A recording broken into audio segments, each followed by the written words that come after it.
दिवंगत अजित पवार की पत्नी सुनेत्रा पवार ने ली महाराष्ट्र के डिप्टी सीएम पद की शपथ। महाराष्ट्र के पूर्व उप मुख्यमंत्री और पति दिवंगत अजित पवार की राजनीतिक विरासत अब उनकी पत्नी ने औपचारिक रूप से संभाल ली है।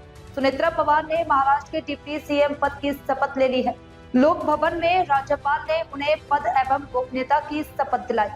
इसी के साथ महाराष्ट्र को पहली महिला डिप्टी सीएम मिल गई। सुनेत्रा पवार के शपथ ग्रहण के दौरान सदन में अजित पवार अमर रहे के नारे लगाए गए।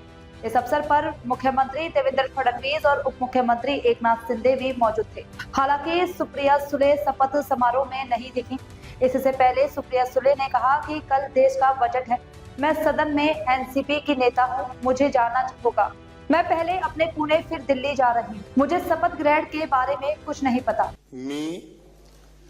मी सुनेत्रा अजित पवार गांभीर्यपूर्वक प्रतिज्ञा करते की कायद्याद्वारे स्थापित झाले आहे अशा भारताच्या संविधानाबद्दल मी खरी श्रद्धा व निष्ठा बाळगीन।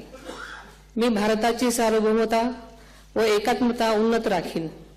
मी महाराष्ट्र राज्याची उपमुख्यमंत्री म्हणून माझी कामे निष्ठापूर्वक व ससद्विवेक बुद्धीने पार पाडेन आणि संविधान व कायदा यानुसार सर्व तऱ्हेच्या लोकांना मी गांभीर्यपणे व निपक्षपातीपणे तसेच कोणाच्याही विषयी ममत्वभाव किंवा आकस न बाळगता न्याय वागणूक देईन।